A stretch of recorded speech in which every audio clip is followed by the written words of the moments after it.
Hindi ka lang, ikaw ay nilalang.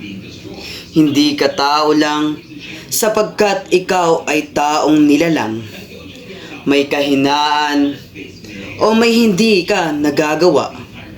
Ikaw ay tao lang, tao lang, tao lang. Hindi, ikaw ay may kakayahan at kalakasan rin dahil ikaw ay isang nilalang. Nilalang na may karapatan ding mabuhay sa paraang tama at kagustuhan mo, hindi sa paraang kagustuhan nila.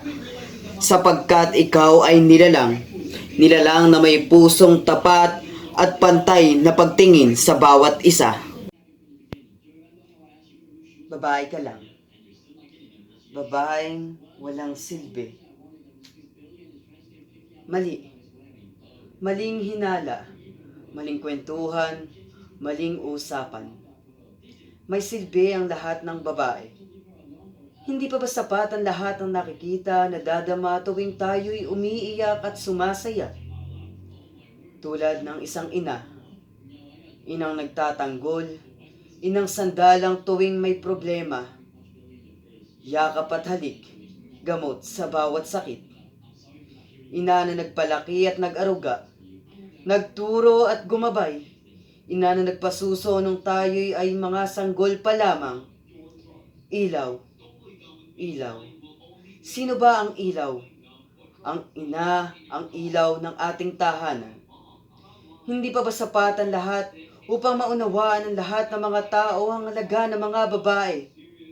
Hindi. Sapat na ang lahat upang malaman nila ang lahat ng halaga ng lahat ng mga babae. Lalaki ka lang. Mahina, tamad, batugan, pabigat. Bakit ba kailangan pa nating sabihin ang hindi naman totoo? Mahina, tamad, batugan, pabigat. Hindi pa ba ninyo alam o baka nagbubulag-bulagan ka lang? Amang nagtatrabaho. Hindi pa ba ninyo nakikita kung gaanong kahirap ang dinadanas ng ating ama? Trabaho, sakripisyo, lungkot at saya. Ginawa ng isang ama na nagmamahal, umiiyak, lumuluha ng patago. Ginagawa ang lahat. Isang amang matibay at malakas sa tuwing kailangan ng isang pamilya. Mas inuuna ang anak kaysa sa sarili. Di baling walang makain ang isang ama, basta ang anak ay makakain. Hindi pa ba sapat yun?